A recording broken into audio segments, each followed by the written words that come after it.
നമ്മൾ നേറ്റിവിറ്റി കാർഡിന്റെ പ്രത്യേകത, അതിന്റെ രാഷ്ട്രീയം ചർച്ച ചെയ്തു കഴിഞ്ഞു. നിയമസഭാ നടപടികൾ അവസാന ദിവസത്തിലേക്ക് കടക്കുമ്പോൾ ഇപ്പോൾ നിയമസഭയിൽ മുഖ്യമന്ത്രി തന്നെ സംസാരിച്ചു കൊണ്ടിരിക്കുകയാണ് വിവിധ വിഷയങ്ങൾ. അടിയന്തര പ്രമേയമടക്കം അനവധി എന്ന് പറയത്തക്ക രീതിയിൽ ചർച്ച ചെയ്ത ഒരു സഭയാണിത്. ഈ 15ാം കേരള നിയമസഭ അതിനെല്ലാം സാക്ഷ്യം വഹിച്ചു. ചരിത്രപ്രസിദ്ധമായ ഒട്ടേറെ ബില്ലുകൾ, ഏറ്റവും ഒടുവിൽ നേറ്റിവിറ്റി, നമ്മുടെ രാജ്യത്ത് വലിയ തോതിൽ ഒരു വിഭാഗം ആളുകളിൽ ആശങ്ക നിലനിൽക്കുന്നൊരു കാലമാണിത്. കേരളത്തിൻ്റെ മക്കൾക്ക് ഒരാശങ്കയും വേണ്ട എന്ന് ഉറപ്പിക്കുന്നതാണ് നേറ്റിവിറ്റി ബിൽ.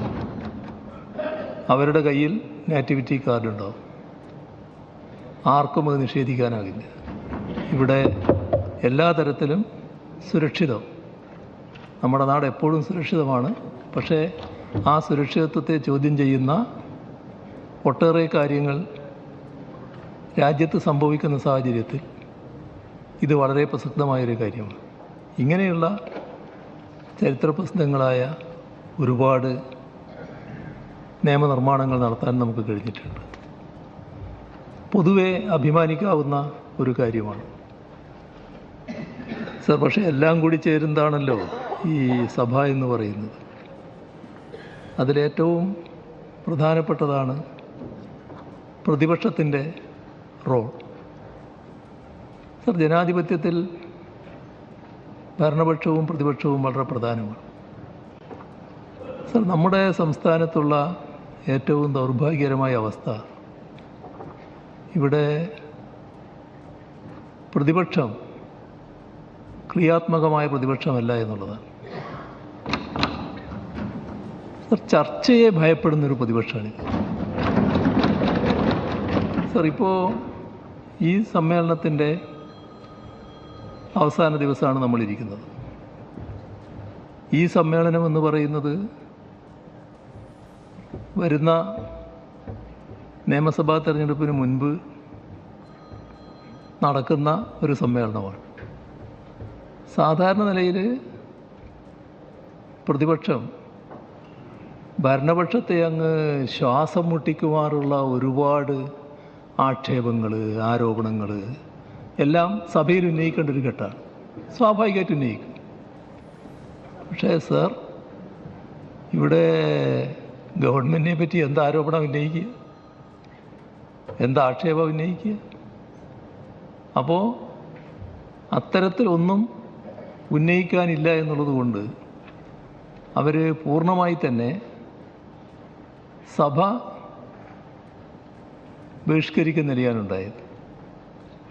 നമ്മൾ ഇതുപോലുള്ള ഒരു സമ്മേളനത്തിൽ വളരെ വിശദമായി ചർച്ച ചെയ്യാൻ കഴിയുന്ന ഘട്ടമാണ് നയപ്രഖ്യാപന പ്രസംഗത്തെക്കുറിച്ചുള്ളത്. അതിൽ അവസാന ദിവസം ചർച്ചയിൽ പങ്കെടുത്തു എന്നുള്ളത് ഒഴിച്ചാൽ ബാക്കി ദിവസങ്ങളൊക്കെ ഒഴിവായിരുന്നല്ലോ. നയപ്രഖ്യാപന പ്രസംഗം മാത്രമല്ല, ബജറ്റിനെ കുറിച്ചുള്ള ചർച്ച വളരെ വിശദമായ ചർച്ചയല്ലേ നടക്കുക. ആ ചർച്ചയിൽ നമ്മുടെ പ്രതിപക്ഷത്തെ കാണാൻ പറ്റിയില്ലല്ലോ, പ്രതിപക്ഷം ഉണ്ടായില്ലല്ലോ. ഇതുപോലെ ഏതെങ്കിലും ഒരു പ്രതിപക്ഷത്തെ എവിടെയെങ്കിലും കാണാൻ സാധിക്കും? സർ, ഒരു സമ്മേളന കാലയളവിൽ അടിയന്തര പ്രമേയം അവതരിപ്പിക്കാൻ ഭയപ്പെടുന്ന പ്രതിപക്ഷത്തെ ലോകത്തെവിടെയെങ്കിലും കണ്ടിട്ടുണ്ട്? സാധാരണ അടിയന്തര പ്രമേയം എന്നൊക്കെ പറഞ്ഞാൽ ചാട്ടുളി പോലെ ഭരണപക്ഷത്തിന് നേരെ, ഗവൺമെൻറ്റിന് നേരെ വലിയ ആക്രമണമായിട്ട് വരുന്നൊരു കാര്യമല്ലേ. ഇവിടെ അതിന് ധൈര്യം ഉണ്ടായോ പ്രതിപക്ഷത്തിന്? അവതരിപ്പിക്കാനുള്ള ധൈര്യം ഉണ്ടായോ? കാരണം അവതരിപ്പിച്ചാൽ അതിനെല്ലാം മറുപടി കിട്ടുമല്ലോ. അതിനെ ഭയപ്പെടുകയല്ലേ. ചർച്ചയെ ഭയപ്പെടുന്ന ഒരു പ്രതിപക്ഷം. സർ, നമ്മുടെ അവസാന സമ്മേളനമാകുമ്പോൾ ഒരു ഗവൺമെൻറ്റിനെതിരെ, മന്ത്രിമാർക്കെതിരെ എല്ലാം എഴുതിക്കൊടുത്ത് ആരോപണങ്ങൾ ഉന്നയിക്കുമല്ലോ. കാരണം നേരെ തെരഞ്ഞെടുപ്പിലേക്ക് പോവുകയല്ലേ. അപ്പോൾ ഗവൺമെൻറ്റിനെ വല്ലാതെ പ്രതിക്കൂട്ടിൽ നിർത്താൻ വേണ്ടി ആരോപണങ്ങൾ ഉന്നയിക്കാൻ തയ്യാറാവുകയില്ല.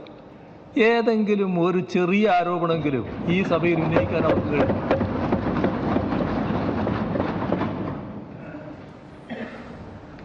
ഇത് നമ്മുടെ പ്രതിപക്ഷം എത്ര കണ്ട്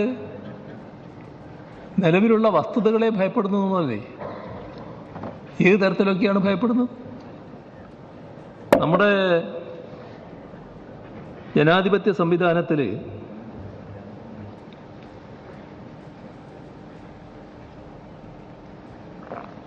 ഒരു ഗവൺമെൻറ്റിനെ ഏറ്റവും അധികം വിഷമിപ്പിക്കാൻ കഴിയുന്ന ഒരു കാര്യമാണ് നാട്ടിലാകെ വലിയ പ്രചരണമൊക്കെ നടത്തുമ്പോൾ അതെല്ലാം കൂടി സഭയിൽ കൊണ്ടുവന്ന് ഗവൺമെൻറ്റിനെ അലക്കുക, ഗവൺമെൻറ്റിനെ വലിയ തോതിലുള്ള ആക്ഷേപങ്ങൾ കൊണ്ട് മൂടുക, അതിനൊക്കെ പറ്റി അവിശ്വാസ പ്രമേയം അവതരിപ്പിക്കുക. പ്രതിപക്ഷത്തിൻ്റെ ഒരു രീതിയൊക്കെ കണ്ടപ്പോൾ എൻ്റെ ചില സുഹൃത്തുക്കൾ നേരത്തെ പറഞ്ഞു സഭയിൽ അവിശ്വാസ പ്രമേയം ഇത്തവണ അവതരിപ്പിക്കാൻ സാധ്യതയുണ്ടാകുമെന്ന്. ഞാൻ പറഞ്ഞു അതിന് വഴിയില്ല എന്നാണ് എനിക്ക് തോന്നുന്നു. അത് തന്നെയാണല്ലോ സംഭവിച്ചത്. സാർ, ഇവർ വസ്തുതകളെ ഭയപ്പെടുകയല്ലേ. അവിശ്വാസ പ്രമേയം അവതരിപ്പിച്ചാൽ എന്തെല്ലാം കാര്യങ്ങളിൽ ഗവൺമെൻറ്റിനോട് ജനങ്ങൾക്ക് വിശ്വാസമുണ്ട് എന്നുള്ള കാര്യങ്ങൾ ഞങ്ങൾ അവതരിപ്പിക്കുമല്ലോ. അപ്പം അതിനെ ഭയപ്പെടുകയല്ലേ. കേരളത്തിൻ്റെ പൊതുവായ കാര്യങ്ങൾ ഭയപ്പെടുകയല്ലേ. സർക്കാർ ഇതേവരെ ചെയ്ത കാര്യങ്ങൾ ഭയപ്പെടുകയല്ലേ. ഇങ്ങനെ ചർച്ചയെ ഭയപ്പെടുന്ന ഒരു പ്രതിപക്ഷം, അതാണ് നമുക്ക് കാണാൻ സാധിക്കുന്നത്. സർ, അതോടൊപ്പം ഇതുപോലെ വികസന വിരുദ്ധരായൊരു പ്രതിപക്ഷം എവിടെയെങ്കിലും ഉണ്ടായിട്ടുണ്ട്? സർ, നമ്മളെല്ലാം നാടിൻ്റെയും ജനങ്ങളുടെയും ഉന്നമനല്ലേ ആഗ്രഹിക്കുന്നത്? അതിനുവേണ്ടിയല്ലേ നിലകൊള്ളേണ്ടത്? കേരളത്തിലെ പ്രതിപക്ഷം ഏതെങ്കിലും ഘട്ടത്തിൽ ഈ സർക്കാരിൻ്റെ കാലയളവ്, ഇപ്പോൾ 15ാം കേരള നിയമസഭയുടെ കാലയളവ്, ഈ കാലയളവിൽ കേരളം ഒരിഞ്ച് മുന്നോട്ട് പോകുന്നതിൽ എന്തെങ്കിലും സഹായം ചെയ്തിട്ടുണ്ടോ? അതവർ ആഗ്രഹിച്ചിട്ടില്ലല്ലോ. നമ്മുടെ നാട്ടിൽ നടക്കുന്ന എല്ലാ വികസന പദ്ധതികളെയും എതിർക്കാനല്ലേ തയ്യാറായിട്ടുള്ളത്? സർ, ഇവിടെ വികസനം യഥാർത്ഥ രീതിയിൽ നടപ്പാക്കണമെങ്കിൽ അതിനാവശ്യമായ പണം വേണമല്ലോ. നമ്മുടെ സാമ്പത്തിക ശേഷിയുടെ പരിമിതി വെച്ച് ഒരു സമാന്തര സാമ്പത്തിക സ്രോതസ് എന്ന നിലക്കാണ് കിഫ്ബിയെ നമ്മൾ പുനർജീവിപ്പിച്ചത്.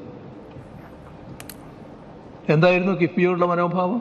15ാം നിയമസഭയുടെ 16ാം സമ്മേളനത്തിന്റെ അവസാന ദിവസം ആണ്. നിർണായകമായ ഒട്ടേറെ ബില്ലുകളടക്കം ഇന്ന് സഭ പാസാക്കുന്ന സാഹചര്യം ഉണ്ടാകുന്നു. അതേസമയം പ്രതിപക്ഷം ഇന്നും ശബരിമല വിഷയം ഉയർത്തിക്കൊണ്ട് പ്രതിഷേധം കടുപ്പിച്ച പശ്ചാത്തലമുണ്ട്. ഇപ്പോഴിതാ മുഖ്യമന്ത്രി പിണറായി വിജയൻ ആണ് സഭാ നടപടികൾ അവസാനിക്കുന്നതിന്റെ ഭാഗമായി മറുപടി പ്രസംഗം നൽകിക്കൊണ്ടിരിക്കുന്നത്. അതിൽ അദ്ദേഹം പ്രതിപക്ഷത്തെ അതിരൂക്ഷമായി വിമർശിക്കുകയാണ് ചെയ്യുന്നത്. ശക്തമായ ആരോപണങ്ങളൊന്നും ഉന്നയിക്കാൻ പ്രതിപക്ഷത്തിനില്ല എന്നാണ് അദ്ദേഹം പറഞ്ഞു വെക്കുന്നത്. കൂടുതൽ വാർത്തകൾക്ക് news 18 Keralam YouTube channel subscribe ചെയ്യുക.